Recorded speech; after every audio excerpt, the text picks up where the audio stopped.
On March 7, 1944, at 8:30 in the morning, Vice Admiral Ozawa stood on the bridge of the aircraft carrier Taiho, observing the dawn break over the anchorage at Linger Roads off the coast of Sumatra. The vessel beneath his feet was the culmination of 32 months of dedicated effort, representing 16,000 tons of steel and the last vestiges of hope for the Imperial Japanese Navy. The Taiho was the sole purpose-built fleet carrier Japan had put into service since the commencement of the war. One carrier in 32 months. Ozawa had received intelligence reports 3 days prior. The American forces had commissioned 17 new fleet carriers within that identical time frame. 17, and they had ceased their count of the smaller vessels. These figures defied logic, contradicting everything Ozawa understood about industrial output, shipyard limitations, and construction schedules. Japan had spent decades cultivating the world's premier carrier force. The Americans ostensibly had begun from scratch. Yet, in less time than it took Japan to construct a single Taiho, American shipyards were launching new carriers every month. Ozawa understood the grim implication of those numbers. They signaled that Japan had already lost the war. Hostilities would persist for another 16 months, claiming thousands more lives. However, the war's outcome had been predetermined by mathematics, steel, and the welding torches ablaze in shipyards 7,000 miles away. The question that plagued Ozawa's nights was deceptively simple. How had they achieved this? Japan had entered the conflict with the most formidable carrier fleet ever assembled, 6 fleet carriers and 2 light carriers, all modern and combat-proven. The American Pacific Fleet possessed only 4 carriers. Japan held numerical superiority, tactical advantage, and 2 decades of experience in carrier doctrine development. The Japanese Navy had been constructing carriers since 1922, possessing an unparalleled understanding of carrier operations. Their pilots were the most rigorously trained, their aircraft battle-tested, and their tactics honed through years of conflict in China. In contrast, American carriers were untested, their pilots inexperienced, and their doctrine theoretical. On paper, Japan should have dominated naval air warfare for years. But paper can deceive. By December 1941, Japan recognized a fundamental challenge. The United States possessed an industrial capacity 10 times greater than Japan's, encompassing raw steel production, shipyard capacity, and machine tool manufacturing. America held an advantage in all these areas, with ratios that seemed insurmountable. Admiral Isoroku Yamamoto grasped this reality more acutely than anyone in the Japanese High Command. Having served as a naval attaché in Washington, he had personally witnessed American factories, shipyards, and industrial infrastructure. He had cautioned the Japanese government that Japan might win battles for 6 months, perhaps a year, but after that, American industrial might would overwhelm anything Japan could produce. The government disregarded his warnings, convinced that national spirit could triumph over steel, tactical brilliance over numerical superiority, and Japan's warrior ethos over industrial might. They were mistaken. The first Japanese carrier lost was the Shoho, sunk on May 7, 1942, during the Battle of the Coral Sea. She succumbed after absorbing 13 bomb hits and 7 torpedo strikes from American carrier aircraft. The Shoho, a light carrier of 11,000 tons, had been converted from a submarine tender and carried 30 aircraft. Her loss, while significant, was not catastrophic.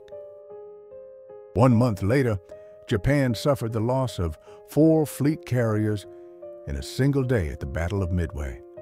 The Akagi, Kaga, Soryu, and Hiryu were all lost, sunk by American dive bombers in a battle that lasted merely 6 minutes. These 4 carriers represented 20 years of Japanese naval development, 40,000 tons of irreplaceable combat power, and 250 aircraft. Upon receiving the reports in Tokyo, the Japanese naval staff immediately began calculating replacement timelines. The Akagi had taken 4 years to build, the Kaga 6 years, the Soryu 3 years, and the Hiryu 4 years. The average construction time for a fleet carrier was 4¼ years. The loss of 4 ships meant 17 years of construction time to replace them. Japan had 3 major shipyards capable of building fleet carriers: the Yokosuka Naval Arsenal, the Kure Naval Arsenal, and the Kawasaki Shipyard in Kobe. All 3 were operating at maximum capacity, constructing destroyers, cruisers, submarines, and merchant vessels to replace combat losses and support offensive operations. To replace the 4 lost carriers would necessitate dedicating all 3 yards exclusively to carrier construction for nearly 6 years. This would halt the production of destroyers, cruisers, submarines, and merchant ships. Japan could not afford such a sacrifice. The war demanded everything. The naval staff made a strategic decision. They would build 1 new fleet carrier, the Taiho, whose construction had commenced before the attack on Pearl Harbor. They would convert merchant ships and seaplane tenders into light carriers. They would design a new class of smaller, less expensive carriers that could be produced more rapidly. The plan appeared sound on paper. The Taiho would provide fleet carrier capability. The conversions would offer interim replacements. The new Unryu-class carriers were intended to eventually restore Japan's numerical strength. It was a logical plan, meticulously calculated and adequately resourced. It failed utterly. The Taiho's keel was laid on July 10, 1941. The ship was launched on April 7, 1943, and commissioned on March 7, 1944. A total of 32 months from keel laying to commissioning. This was, in fact, a swift construction time for a Japanese fleet carrier. The Shokaku and Zuikaku, laid down in late 1937, had required 44 and 45 months respectively. Japan had significantly improved its carrier construction timeline. 32 months was an achievement worthy of note. The Americans commissioned the USS Essex on December 31, 1942. Her keel had been laid on April 28, 1941, a period of 20 months. The Essex was larger than the Taiho, displacing 27,100-ton standard compared to the Taiho's 29,300 tons. She carried 90 aircraft versus the Taiho's 75. In 20 months, the Americans had built a larger, more capable carrier in 37% less time than Japan's fastest construction program. But that was not the truly astonishing revelation. The shocking part was that the Essex was merely the first. In January 1943, the Lexington was commissioned, followed by the Yorktown, Bunker Hill, Intrepid, Hornet, and Franklin. By December 1943, the Americans had commissioned 11 Essex-class carriers. 11. In 1 year, Japan had commissioned a single carrier, the Taiho. In 1944, the naval staff in Tokyo meticulously studied the intelligence reports, verifying the numbers repeatedly. They initially suspected American propaganda was exaggerating production figures, but reconnaissance aircraft provided confirmation. Photographic intelligence corroborated the reports, as did intercepted radio traffic. The Americans were launching carriers at a pace faster than Japan could train pilots to fly them. How? The answer lay with a man named Henry Kaiser. Kaiser had never built a ship before 1941. He was a civil engineer renowned for constructing dams, roads, and bridges, including monumental projects like the Hoover Dam, the Bonneville Dam, and the Grand Coulee Dam, massive concrete structures that involved moving vast quantities of material and coordinating thousands of laborers. In 1941, the United States Maritime Commission urgently required cargo ships, hundreds, then thousands, to transport food, fuel, ammunition, tanks, aircraft, and troops across the Atlantic and Pacific Oceans. Traditional shipyards estimated 6 months to build a single cargo ship. A standard time frame in shipbuilding, laying a keel, building upwards, riveting steel plates, installing engines, launching the hull, and then months of interior finishing. The Maritime Commission needed 2,000 ships, a task that would consume 1,000 years of existing shipyard capacity. Kaiser approached the problem from a different perspective. He didn't see ships, he saw structures. Steel structures that could be disassembled into prefabricated components manufactured in separate facilities and then assembled at the shipyard. Instead of constructing ships from the keel up, piece by piece, Kaiser proposed building them from sections that would be welded together. Established shipbuilders deemed this impossible. Riveting was a proven technology. Welding was perceived as risky, with concerns that welded seams could fail and cracks could propagate through welds, potentially breaking a ship in half. Kaiser was willing to assume that risk. He established 4 shipyards in Richmond, California, on the San Francisco Bay. He recruited workers from across the nation, many of whom had never seen a ship before. A significant number were women, and many were African Americans who had previously been excluded from shipyard employment. Kaiser was less concerned with prior experience and more focused on organization. He divided ship construction into modules, with each module fabricated in a separate prefabrication shop. Deck sections, bulkheads, engine rooms, superstructures, everything was broken down into components that could be built by workers who needed only to master the welding of that specific part. These modules were constructed either on their sides or upside down, whichever orientation facilitated the welding process. Massive cranes then transported them to the shipway for final assembly and welding. The first Liberty ship Kaiser constructed took 196 days. The 10th ship required only 45 days. By 1943, Kaiser's yards were completing Liberty ships in an average of 42 days. The record stood at 4 days, 15 hours, and 29 minutes, achieved by the USS Robert E. Peary, built in November 1942 as a publicity demonstration of what was possible. A ship built in just 4 days. a stark contrast to the 6 months projected by traditional shipbuilders.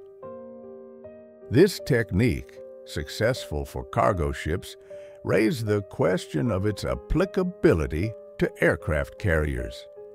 Kaiser proposed adapting his methods for the production of escort carriers, smaller carriers built on merchant ship hulls, designed for convoy protection and ground support rather than fleet engagements. The Navy expressed skepticism.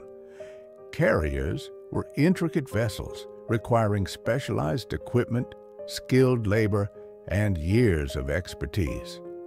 Kaiser requested an opportunity. His Vancouver, Washington shipyard laid the keel for the escort carrier Casablanca on November 3, 1942. The ship was launched on April 5, 1943, and commissioned on July 8, 1943, an 8-month period from keel to commissioning.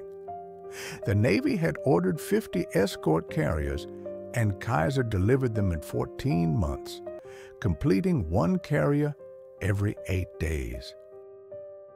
The Japanese naval staff in Tokyo received these reports and dismissed them as errors, deeming one carrier every 8 days physically impossible and contrary to every principle of naval construction. However, the reports persisted and were corroborated by combat encounters. By late 1943, American carrier task forces were appearing in the Pacific with numbers that defied tactical comprehension. 12 carriers, 15 carriers, 18 carriers in a single task force. Japan's entire carrier strength amounted to only 6 ships. The Americans were deploying task forces larger than Japan's entire carrier fleet. Where were these vessels originating? Not solely from Kaiser's escort carriers, the Essex-class fleet carriers were arriving in squadron strength. The secret was the identical prefabrication technique applied to fleet carrier construction. Newport News Shipbuilding in Virginia had been constructing carriers since the 1930s, possessing extensive knowledge of carrier construction, which they understood to be a multi-year endeavor. However, they learned from Kaiser's cargo ship methods, commencing the prefabrication of carrier components. Hull sections, hangar decks, flight decks, and island superstructures were all built in separate shops and then transported to the shipway for final assembly. They replaced riveting with welding wherever feasible, as welding was faster, demanded less skilled labor, and resulted in lighter structures. Designs were standardized. Every Essex-class carrier utilized the same plans, components, and equipment. Workers were trained to build one module and then produce dozens of identical modules. Construction sequences were streamlined. Instead of waiting for one section to be completed before beginning the next, multiple sections were built simultaneously in different locations and then brought together. The USS Franklin, constructed at Newport News, was laid down on December 7, 1942, launched on October 14, 1943, and commissioned on January 31, 1944, a 13-month period from keel to commissioning. This was not even the record. Several Essex-class carriers were completed in 14 to 16 months, with an average of 18 months. Japan's Taiho took 32 months. American shipyards were building fleet carriers at twice the speed of Japanese shipyards, and they were producing more than twice the number. By the time the Taiho was commissioned in March 1944, the Americans had 17 Essex-class carriers either in service or under construction, a 17-to-1 ratio. The disparity was even greater when considering the inclusion of light and escort carriers. America was operating more than 100 carriers of all types. By mid-1944, Japan possessed only 9. The Japanese Navy attempted to adapt, ordering 14 Unryu-class carriers. These were smaller than the Taiho, simpler to build, and designed for mass production. The Unryu class was based on the pre-war Hiryu design, modernized but utilizing proven technology and standard components. They displaced 17,150 tons, carried 6 aircraft, and could achieve a speed of 34 knots. They were intended to be Japan's response to the Essex class. 3 were completed: the Unryu, Amagi, and Katsuragi.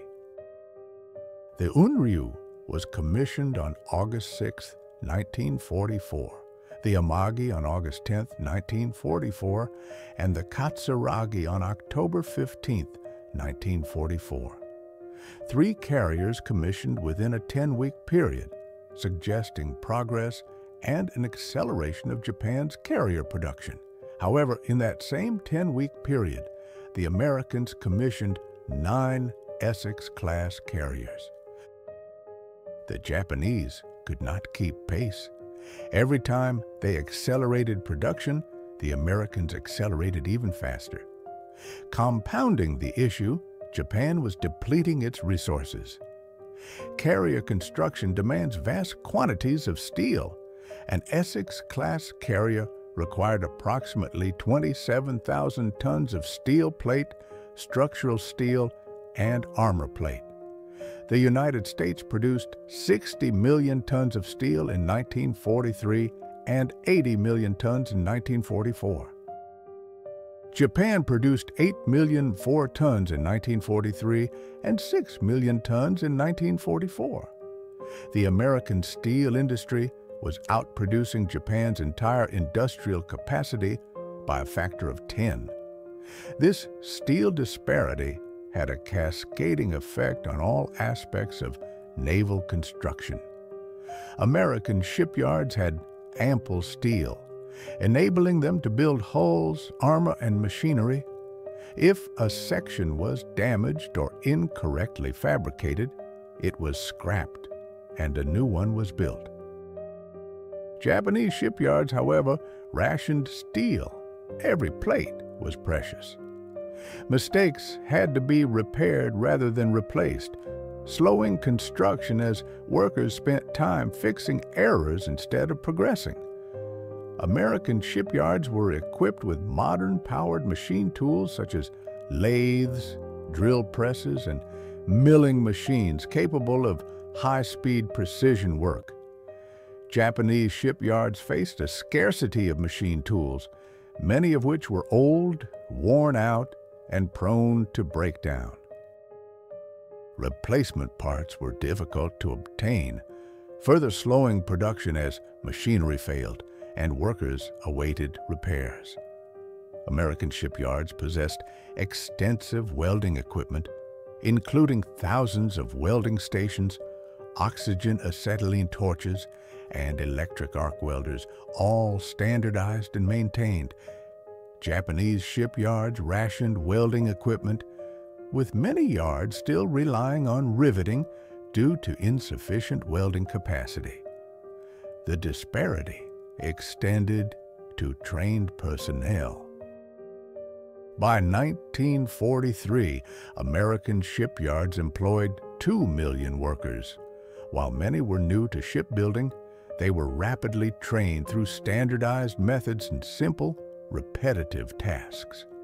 Kaiser's Richmond shipyards alone employed 90,000 workers at their peak production, a figure exceeding the combined workforce of all 3 of Japan's major naval shipyards. The Richmond workforce was remarkably diverse, with 40% being women, many of whom had no prior industrial experience. They were farm wives from the Midwest, teachers from rural towns, and office workers from cities across America. They learned to weld in just 2 weeks of training, operated cranes in 3 days, and read blueprints within a week. Traditional shipbuilders argued that such workers could not possibly produce quality ships, lacking the years of experience necessary for precision metalwork. However, Kaiser's prefabrication system did not necessitate years of experience. It required workers capable of performing a single, specific task repeatedly and accurately. A welder in the Richmond yards did not need to understand ship architecture. She needed to know how to weld a specific type of seam on a specific type of joint. Jigs and fixtures held everything in place as per the blueprints. Workers moved from one component to another, welding identical joints dozens of times per shift. Repetition fostered expertise. Within a month, workers became proficient. After 2 months, they achieved precision. And after 3 months, they could work faster than traditional ship fitters who had spent years mastering their trade. The Japanese could not replicate this model. Japanese shipyards employed 300,000 workers, many of whom were skilled craftsmen. However, they were spread thinly across numerous projects. Training new workers was a slow process, as experienced personnel were too occupied to provide instruction. More critically, Japanese industrial culture prioritized craftsmanship over standardization. A skilled Japanese shipfitter took pride in custom fitting each piece, making minor adjustments to ensure perfect alignment. This approach yielded aesthetically pleasing ships, but was time-consuming. American workers did not custom fit anything. Parts were manufactured to precise specifications in prefabrication shops. They either fit perfectly or they did not. If a part was imperfect, it was rejected, and a new one was produced. This approach resulted in functional ships built rapidly. The difference in philosophy reflected the disparity in industrial capacity. Japan possessed limited steel, limited machine tools, and a limited workforce. Every piece of material had to be utilized, rendering waste unacceptable. Custom fitting ensured that nothing was wasted. America, conversely, had abundant steel, machine tools, and workers. If a component was flawed, another was manufactured. Speed was paramount over perfection. Both approaches had their merits, but in wartime, speed proved decisive. The Americans had sufficient workers to facilitate specialization. One crew would construct bulkheads, another would assemble deck sections, and yet another would install propulsion machinery.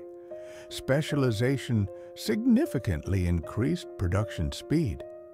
Japanese shipyards required workers to possess a broader range of skills, with shipfitters responsible for hull fitting, machinery installation, and electrical systems. Generalists offered flexibility, but at a slower pace. Newport News Shipbuilding, the yard responsible for the majority of Essex-class carrier construction, developed specialized assembly areas for various carrier components. One building, 500 feet long, was dedicated solely to fabricating flight deck sections. Enormous overhead cranes moved steel plates from storage racks to cutting stations, where workers with acetylene torches precisely cut the plates according to specifications. The cut plates were then transferred to edge preparation stations for beveling before welding. Subsequently, they moved to assembly jigs for alignment and tack welding, followed by welding stations where teams of welders completed the permanent welds in sequence, each welder responsible for a specific section. A complete flight deck section, 120 feet long by 90 feet wide, required 8 days from raw steel to finished component. The same section, built using traditional methods with a single crew working on the shipway, would have taken 6 weeks. Another building was dedicated to fabricating elevator assemblies. Carrier elevators were complex mechanisms, hydraulically powered, capable of lifting 30-ton aircraft from the hangar deck to the flight deck in 30 seconds. Traditional shipyards installed elevators piece by piece within the carrier hull, a labor-intensive process in confined spaces that demanded precise alignment and extensive testing. Newport News constructed entire elevator assemblies in a dedicated shop, testing and verifying them before they were ever delivered to the ship. Installation then involved cranes lifting the complete elevator into position, with connections to hydraulic systems taking days rather than weeks. Propulsion systems received similar treatment. Each Essex-class carrier required 4 sets of turbines, 8 boilers, reduction gears, propeller shafts, and thousands of feet of steam piping. Traditionally, installing this machinery took months. Newport News utilized prefabricated propulsion units. Each unit comprised a complete turbine assembly, 2 boilers, and all connecting pipework, pre-assembled and tested. These units were constructed in a dedicated facility equipped with all necessary instrumentation and controls. They underwent test firings with temporary steam connections to confirm their performance. Once the carrier's hull was prepared, cranes positioned the entire propulsion module into the designated machinery space. Teams then connected the steam lines, electrical cabling, and control systems. The entire installation process for a module took a mere 3 weeks, a dramatic reduction from the typical 3 months. This modular construction philosophy extended to all ship systems. Radar arrays were similarly pre-assembled and rigorously tested. Entire radar masts, complete with antennas, transmitters, receivers, and power units, were fabricated in specialized electronics workshops and then installed as complete, integrated sections. Living quarters for the crew were also constructed off-site.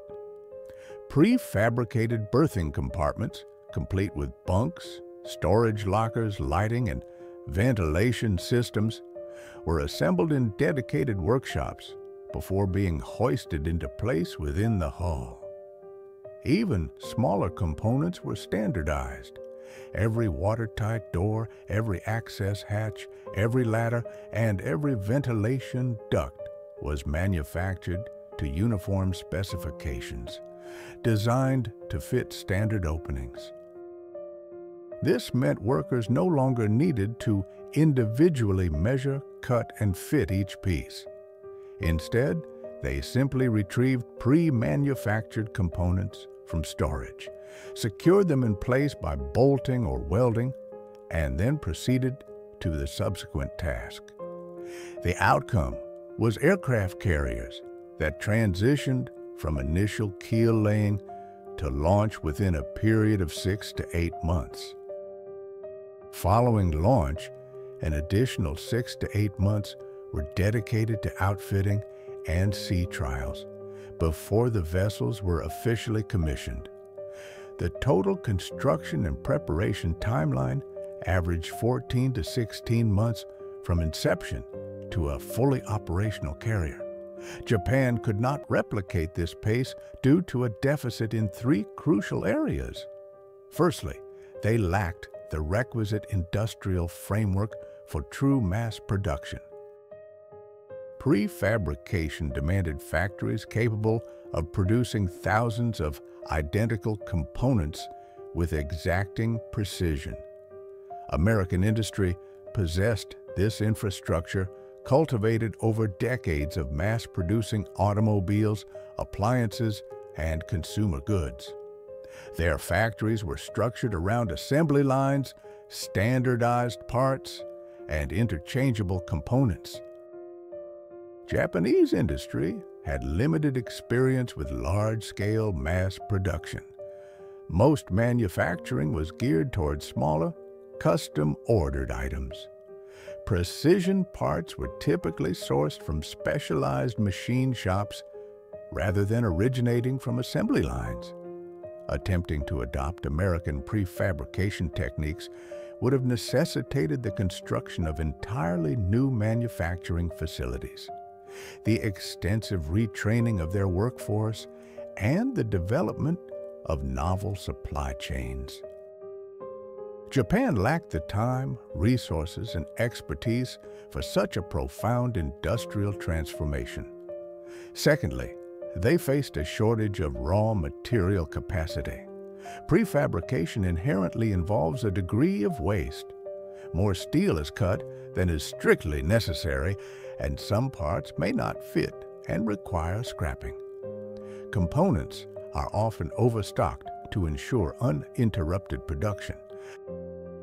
When Kaiser's Richmond yards built a Liberty ship, they would order 15% more steel than the ship's blueprint dictated. This surplus accounted for waste, manufacturing errors, rejected parts, and inventory buffers. While effective when steel was plentiful, this approach became unviable when steel was scarce. Japan could not afford a 15% wastage rate. Every ton of steel plate was critically valuable. Minimizing waste was paramount, which consequently meant custom fitting, slower construction, and extended build times. Thirdly, they were hampered by inadequate transportation infrastructure. American prefabrication succeeded because components could be manufactured anywhere across the country and transported to shipyards via rail. A bulkhead section fabricated in Pennsylvania could reach Newport News by rail within 24 hours, and subsequently be welded into a carrier hull just 2 days later. Japan's rail network was limited, with most heavy components transported by coastal shipping. This shipping, however, was constantly imperiled by American submarine attacks. A turbine manufactured in Kobe might take 2 weeks to reach Yokosuka by sea.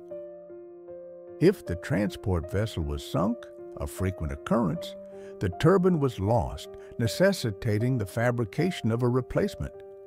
These supply chain vulnerabilities crippled Japan's naval construction capabilities more severely than any other single factor. The disparity extended to overall logistics. American shipyards received steel, aluminum, copper, rubber, electronics, and all other necessary materials by rail and truck from factories dispersed across the continent. If one supplier encountered issues, alternative sources were readily available. Japanese shipyards relied heavily on maritime transport. Steel was sourced from mills in Korea and Manchuria, copper from mines in the Philippines, and rubber from the Dutch East Indies, all transported by merchant vessels. These ships were being sunk by American submarines at an escalating rate. By 1944, Japan was losing merchant shipping faster than its shipyards could replace it. Critical materials failed to arrive. leading to delays in construction programs as shipyards awaited steel plates, turbine blades, and electrical cabling. The Taiho, designed with 8 boilers and 4 turbines producing 160,000 shaft horsepower, exemplified this issue. 2 of the Unru-class carriers, the Katsuragi and the Aso, were constructed using destroyer engines because turbine manufacturers could not produce sufficient numbers of fleet carrier power plants. Consequently, these carriers could only achieve a speed of 25 knots, falling short of the intended 34 knots. Slower carriers significantly reduced tactical flexibility, diminished their ability to evade enemy attacks, and compromised their capacity to either engage enemy forces or withdraw from danger. The Americans faced no such operational compromises. Every Essex-class carrier was equipped with an identical propulsion system, delivering 150,000 shaft horsepower and capable of 33 knots, with no exceptions. The Japanese also grappled with a critical shortage of trained pilots. Constructing carriers was only one part of the equation. Training aviators to operate from them was equally vital. Prior to the war, Japan possessed the world's most accomplished naval aviators. Pilots underwent 2 years of rigorous training before their inaugural carrier landing. This training encompassed navigation, aerial gunnery, formation flying, night operations, and carrier approach maneuvers. By 1943, Japan no longer had 2 years, or even 1 year, for pilot training. American submarine warfare had decimated Japanese merchant shipping, drastically reducing the fuel available for training flights. Pilot training programs were drastically shortened, shrinking from 24 months to 12 months, and subsequently to 8 months. Pilots were graduating to fleet squadrons with a mere 100 flight hours, a stark contrast to the 500 hours previously required. While they could fly and engage in combat, they lacked the essential experience to survive engagements against veteran American pilots. Saburo Sakai, one of Japan's leading aces with 64 kills, was removed from combat in early 1943 to serve as a flight instructor. He was dismayed by the state of the training program. It was overwhelmed with instructors supervising far too many students. Classes were rushed, and fundamental skills were being omitted due to time constraints. Sakai later recounted that they were instructed to expedite the training, prioritizing basic flying and shooting skills over finer points. The pilots graduating from these abbreviated programs were assigned to carrier squadrons to fill the ranks of air groups. They were brave, dedicated, and willing to make the ultimate sacrifice for their country, but they were woefully unprepared. During the Battle of the Philippine Sea in June 1944, Japan deployed 450 carrier aircraft against American task forces. American fighters downed 300 of these aircraft, an engagement colloquially termed the Great Marianas Turkey Shoot. This battle starkly illustrated the systemic failures in Japanese carrier operations. In 1944, Japan committed 9 carriers to the engagement, 3 fleet carriers, the Taiho, Shokaku, and Zuikaku, and 6 light carriers, the Chitoshi, Chiyoda, Junyo, Hyo, Ryuho, and the newly commissioned Unryu. These 9 carriers carried a total of 450 aircraft, less than half their designed capacity. Japan simply lacked sufficient aircraft to fully equip its carriers. Compounding this issue, the pilots flying these aircraft were inadequately trained. Before the war, Japanese carrier pilots underwent 2 years of training before their initial combat deployment. By June 1944, pilots were being deployed to carriers after only 6 months of training. They could manage takeoffs and landings, fly basic formations, and operate their aircraft systems, but they lacked the combat experience to survive against seasoned American pilots flying superior aircraft. Admiral Mark Mitchell's American Task Force 58 comprised 15 carriers, 7 Essex-class fleet carriers, and 8 light carriers. These carriers embarked 956 aircraft, more than double the Japanese total, and these American aircraft were demonstrably superior to their Japanese counterparts. The F-6F Hellcat fighter boasted a maximum speed of 380 miles per hour, surpassing the A-6M0's 340 miles per hour. The Hellcat could execute dives at 450 miles per hour without structural failure, whereas the Zero's maximum dive speed was restricted to 360 miles per hour. The Hellcat was armored, featuring pilot protection, self-sealing fuel tanks, and an armored engine cowling, enabling it to absorb significant battle damage and continue flying. The Zero offered no armor. A single burst of machine gun fire through a fuel tank could ignite it. Pilot casualties were catastrophic due to this lack of protection. The Hellcat was armed with 650 caliber machine guns, delivering a combined firepower of 1,800 rounds per minute. The Zero was equipped with 2 20-millimeter cannons and 2 7.7-millimeter machine guns. While potent, this armament offered less sustained firepower than the Hellcat. Most critically, American pilots in June 1944 were combat veterans. The average fighter pilot in Task Force 58 had accumulated 200 hours of combat flight time, with many exceeding 300 hours. They had participated in engagements at Tarawa, Truk, Hollandia, and numerous smaller skirmishes.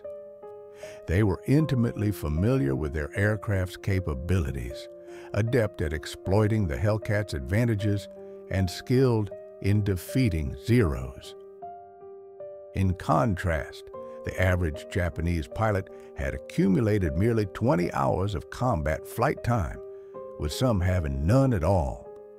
They were undertaking their first carrier operation against the largest and most experienced naval aviation force ever assembled. The outcome was predictable. On June 19th, Japan launched its initial strike wave at 7:30 a.m., comprising 69 aircraft. American radar detected them at a distance of 150 miles. Fighter directors vectored 40 Hellcats to intercept.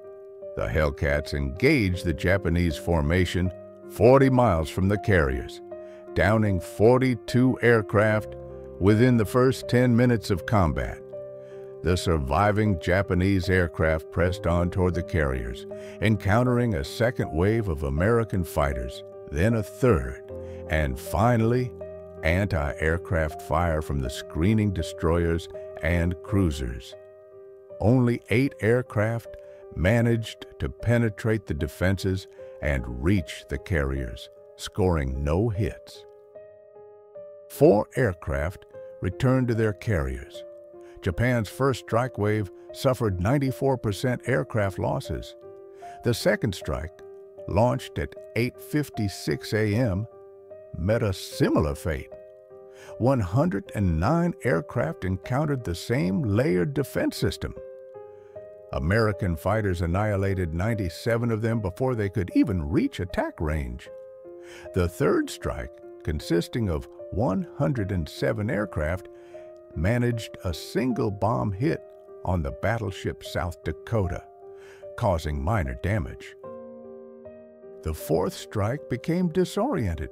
Some aircraft located American carriers but were driven off, while others failed to find the enemy and returned to their own carriers with their bombs still attached. Out of the 450 aircraft launched, 300 were shot down. An additional 50 crashed while attempting to land on carriers in the darkness following the battle.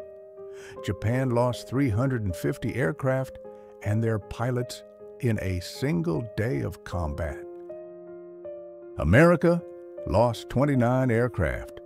This exchange ratio, 12-1 in America's favor, reflected the cumulative advantages of superior aircraft, pilots, doctrine, and radar direction. It also underscored the consequences of Japan's failed carrier construction program. Had Japan been able to build carriers at the same rate as America, they could have deployed 20 or 30 carriers to the Philippine Sea instead of 9. Even with inferior pilots and aircraft, 30 carriers would have launched over 1,000 aircraft.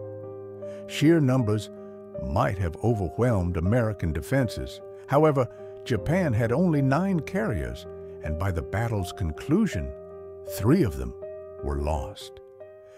Japan lost 3 carriers in that battle: the Taiho, Shokaku, and Hyo.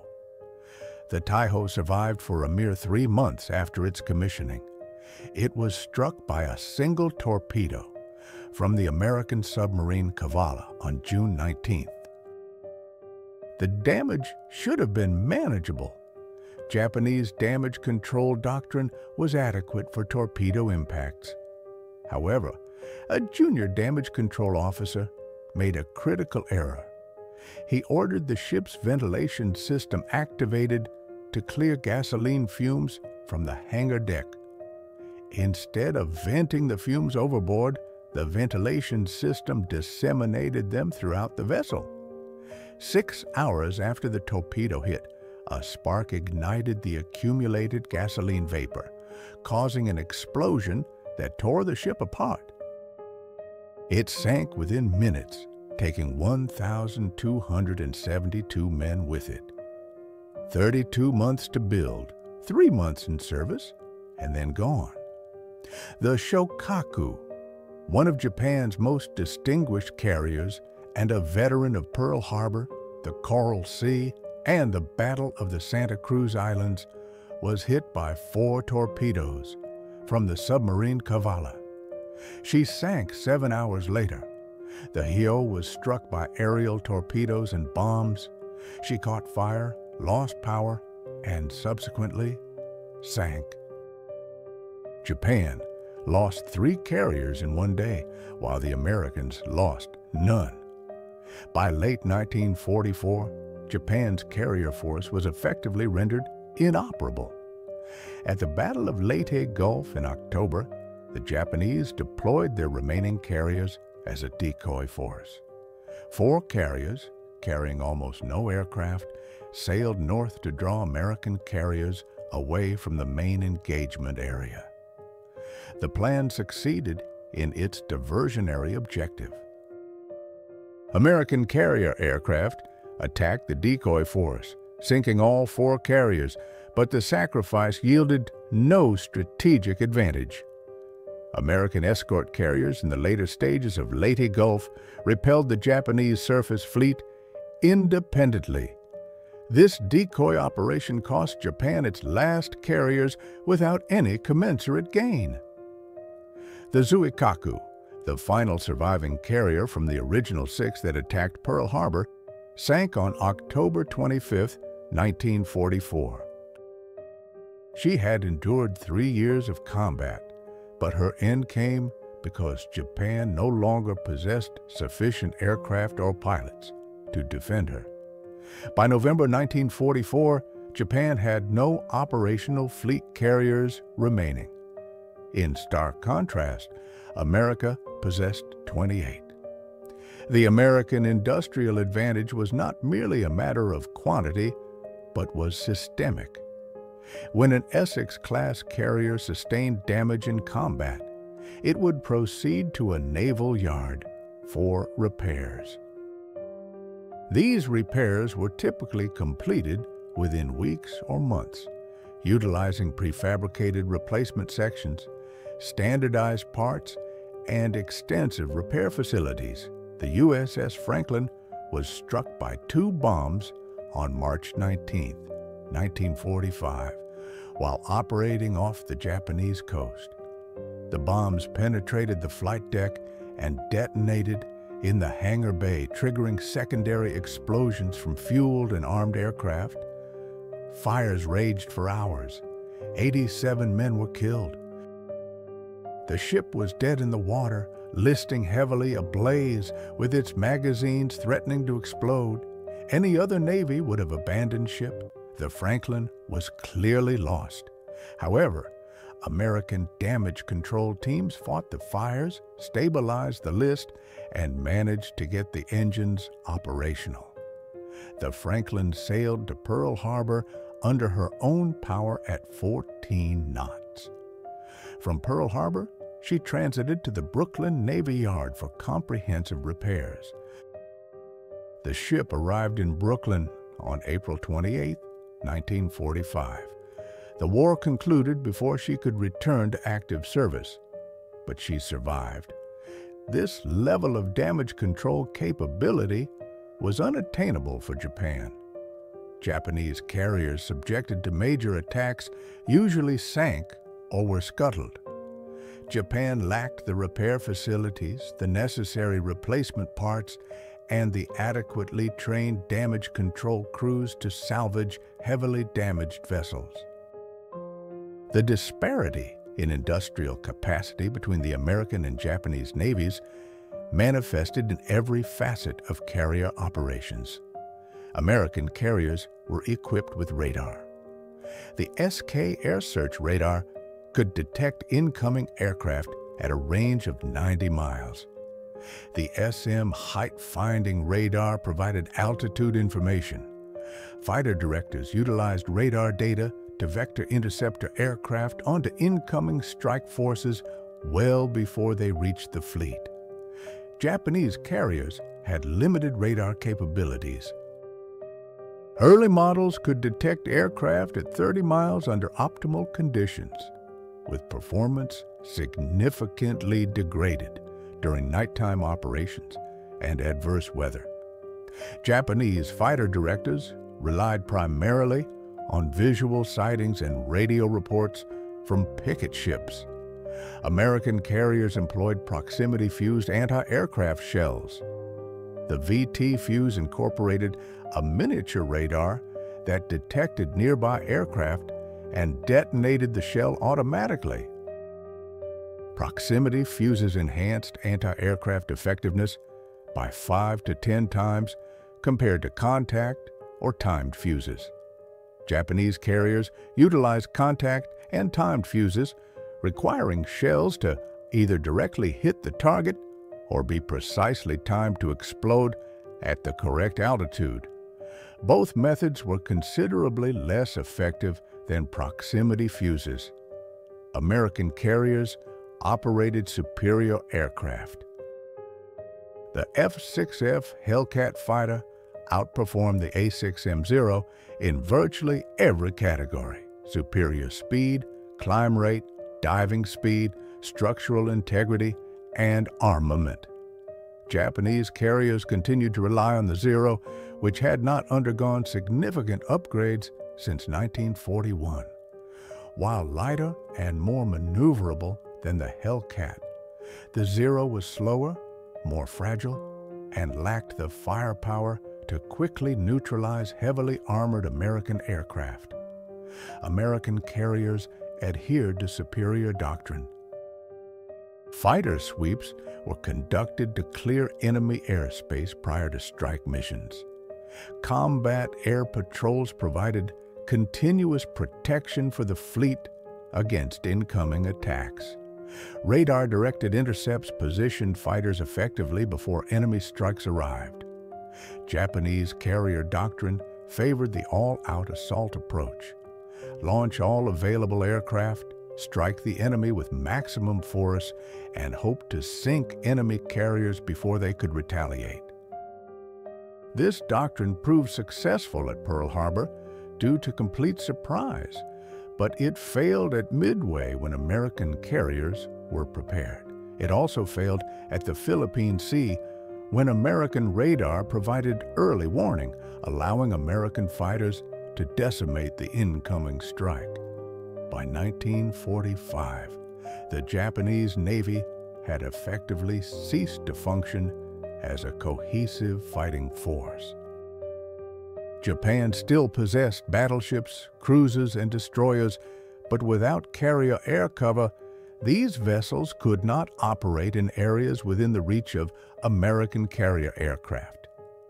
The few remaining Japanese carriers were relegated to training duties or transport roles due to Japan's inability to field sufficient pilots and aircraft for operational deployments. The United States Navy commanded more carrier air power than all other navies in the world combined. Task Force 38, operating off the coast of Japan in July 1945, included 17 fleet carriers and 6 light carriers, embarking over 1,500 aircraft. The entire strike force could be assembled, launched, and recovered in under 2 hours. Japan had absolutely no means to counter this overwhelming air power. American carrier strikes ranged freely over Japan, targeting airfields, factories, ports, and naval bases, engaging anything that moved. Japanese air defenses were completely overwhelmed. Japanese fighters faced numerical disadvantages of 10 to 1 or even 20 to 1. The war officially concluded on August 15, 1945. Japan had commissioned 6 carriers during the conflict, 3 Unryu-class fleet carriers and 3 converted light carriers. In contrast, America commissioned 20, 4 Essex-class fleet carriers, 9 Independence-class light carriers, and over 100 escort carriers. The final ratio stood at approximately 20 to 1, with 20 American carriers built for every Japanese carrier constructed during the war. This ratio vividly illustrates how industrial capacity dictated the outcome of the Pacific War. Japan entered the war possessing the world's premier carrier force, developed over 2 decades by Asia's most experienced naval architects and shipbuilders. America entered the war with an untested carrier force built by shipyards that had to rapidly learn carrier construction on the fly. However, America possessed an advantage Japan could not match: immense industrial capacity, abundant raw materials, technological innovation, and the unparalleled ability to learn, adapt, and scale production to seemingly insurmountable levels. The lessons learned from the carrier construction race extended far beyond the conclusion of World War II. Industrial capacity proved to be a more decisive factor than tactical brilliance. Japan initially possessed superior carrier doctrine, better pilots, more advanced aircraft, and greater operational experience. They secured victory in every engagement for the first 6 months. However, tactical advantages are ephemeral.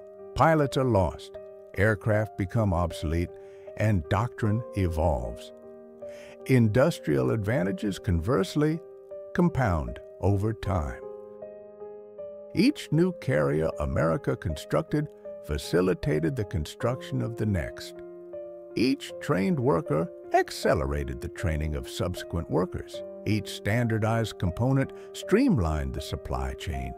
By mid-1943, American carrier construction had become a self-perpetuating system. Shipyards were completing carriers at a rate faster than they could train crews to operate them. Japan never achieved such sustained momentum.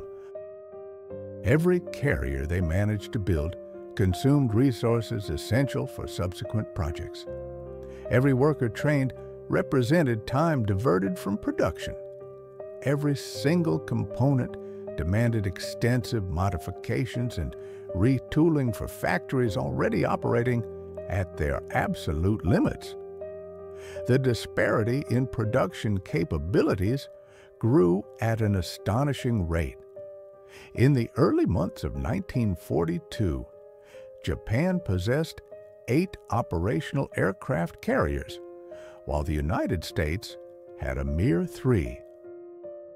By the middle of 1943, Japan's carrier count had diminished to 6, whereas America's surged to 14. By mid-1944, Japan could field 7 operational carriers, while the American fleet swelled to 32. As 1945 dawned, Japan had no functioning carriers left, but America boasted 39. This was not a gradual increase or decrease, it was an exponential expansion. American carrier strength doubled, then tripled, then quadrupled, as Japanese capabilities steadily eroded. This pattern was mirrored across every single facet of naval construction. Japan produced a total of 6 fleet carriers throughout the entire conflict. In stark contrast, America constructed 24 Essex-class fleet carriers. Japan managed to build 3 light carriers during the war, while America commissioned 9 Independence-class light carriers. Japan completed 0 escort carriers during the hostilities. The United States, however, completed 77 Casablanca-class escort carriers, along with dozens of other types of escort carriers. Considering total carrier construction, Japan managed to deliver 9 carriers over 3.5 years of warfare. In the same time frame, America delivered 110 carriers. This represented a ratio of approximately 12 to 1, 12 American carriers for every single Japanese carrier. However, even this ratio fails to fully capture the immense gulf in actual capability. American carriers were larger, could carry more aircraft, were equipped with superior radar systems, possessed more effective anti-aircraft armaments, boasted better damage control mechanisms, and were simply better in every conceivable aspect. An Essex-class carrier could deploy 90 aircraft, whereas a Suikaku-class carrier could only operate 65. An Essex-class carrier could achieve a speed of 33 knots. Some Japanese carriers, refitted with emergency destroyer engines, could barely muster 25 knots. An Essex-class carrier offered comprehensive radar coverage across the vessel. Japanese carriers had limited radar capabilities that frequently malfunctioned at crucial junctures. Therefore, the 12 to 1 numerical advantage translated into an actual combat capability gap of roughly 20 to 1. This meant 20 American carriers worth of combat power for every single Japanese carrier. This overwhelming superiority rendered naval engagements in the Pacific a one-sided affair from mid-1944 onwards. Japanese surface fleets were unable to operate within the effective range of American carriers without facing annihilation. Japanese installations could not function within the strike radius of American carriers without being neutralized. Japanese supply lines were vulnerable to being severed by American carrier operations. The conflict in the Pacific devolved into a war where American carrier aviation bombed Japan into submission, while Japanese forces could only watch helplessly from behind defensive perimeters that steadily diminished. By July of 1945, American carrier task forces operated with absolute impunity off the Japanese coast, launching devastating aerial assaults of thousands of aircraft against Japanese cities. Japanese air defenses were outnumbered 50 to 1. The war concluded not due to the atomic bombings, though they provided a convenient pretext for Japanese leadership to capitulate. The war ended because Japan had utterly depleted its military capacity to resist. Carrier aviation systematically dismantled that capacity, and the prodigious output of carrier production created the very aviation force that ultimately secured victory. Henry Kaiser, a legendary dam builder with no prior maritime experience, revolutionized shipbuilding by implementing mass production methodologies. Newport News Shipbuilding, a long-established builder of aircraft carriers, adopted Kaiser's innovations, successfully halving their construction timelines.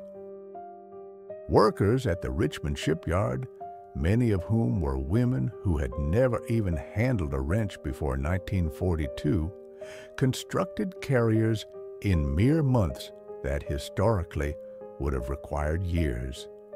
Collectively, they forged a naval armada that utterly overwhelmed Japan through sheer industrial might.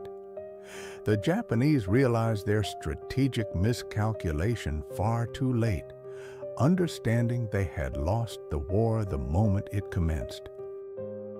Admiral Yamamoto had indeed foreseen this, warning that Japan might win initial engagements for 6 months, perhaps a year, but thereafter, American industrial power would inexorably bury them.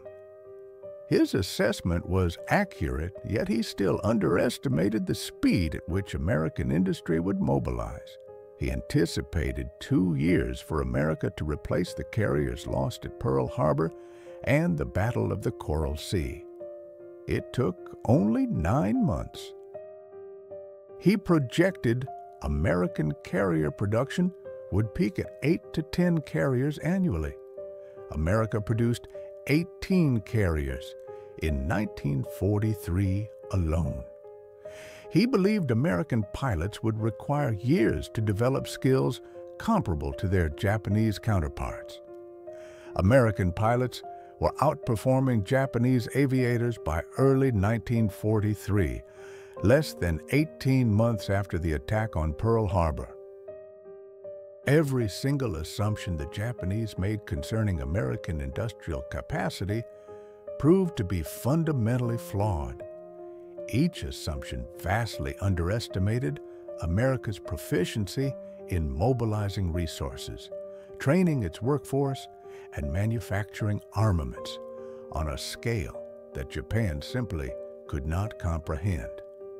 The title of this narrative is not entirely precise, but it encapsulates the core truth. Japan constructed 6 carriers over 3 years of war. The exact figure can fluctuate depending on how conversions and reclassifications are accounted for, but 6 is the widely accepted number for purpose-built fleet carriers completed during the wartime period. America built 17 Essex-class fleet carriers during the war years. The accurate number is 17, as 8 more were in various stages of construction when the war concluded and were either subsequently completed or canceled. However, 17 alone understates American carrier production. When factoring in the Independence-class light carriers, the total rises to 26, and including the 77 Casablanca-class escort carriers brings it to 103. When all other classes of escort carriers are included, the total number of commissioned carriers during the war exceeds 130. The title suggests they ceased counting, which is not literally true. The Navy meticulously documented every vessel, but the sheer volume of numbers rendered individual carriers strategically insignificant. By late 1944, the loss of a carrier in combat, while tactically regrettable, was strategically irrelevant. Another carrier was already slated for deployment the following month. For Japan, the loss of a single carrier constituted a national crisis.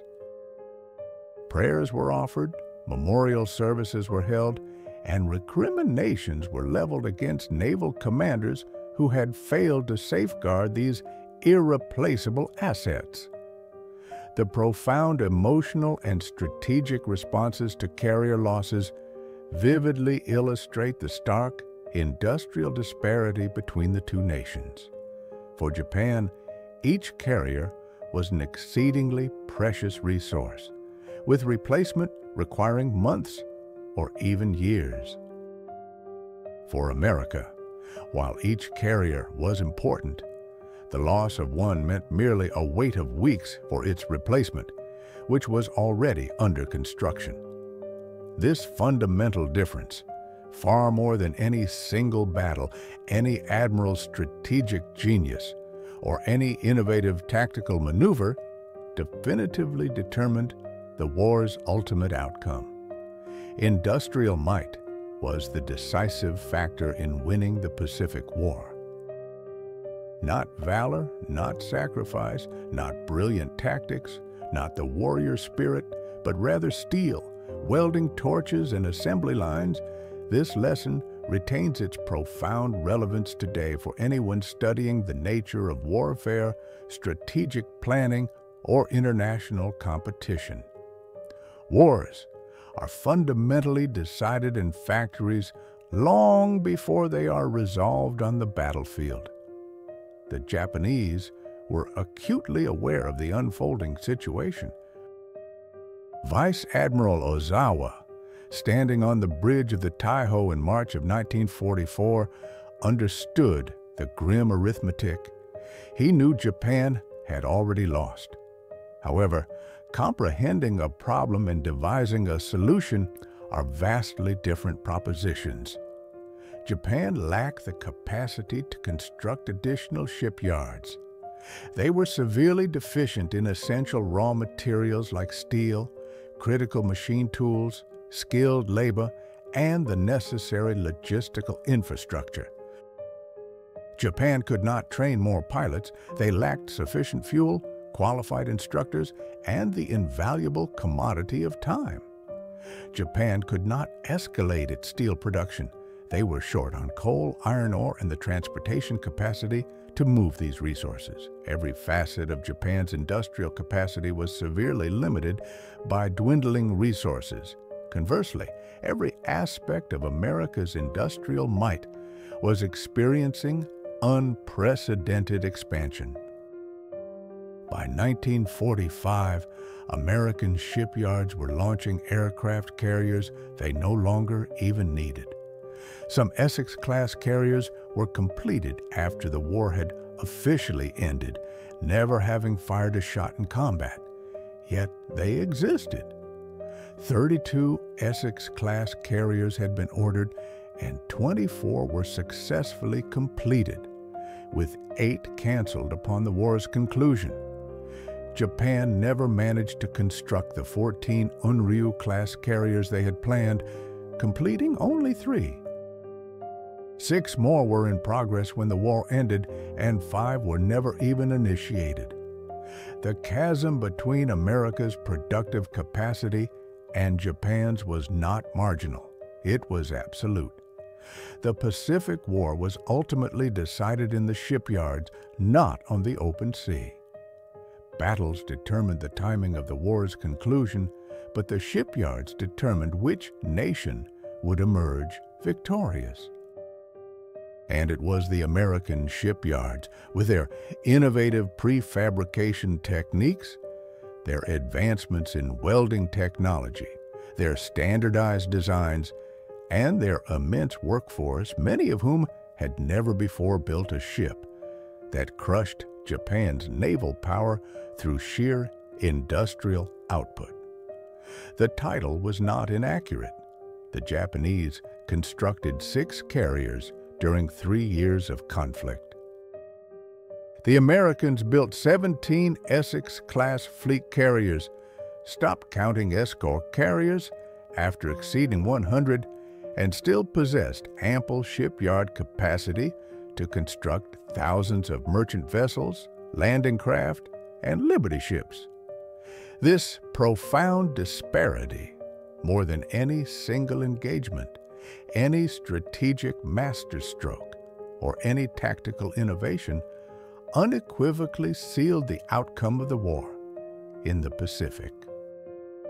If you found this historical account compelling, please take a moment to like this video. Your engagement helps us share more often overlooked stories from World War II. Subscribe to remain connected with these vital histories. Each one holds significance and deserves to be remembered. We eagerly await your input. Please leave a comment below, sharing your location as you watch. Our community spans across continents, encompassing veterans and history enthusiasts alike, all contributing to something truly special. Thank you for watching and for helping to preserve these narratives.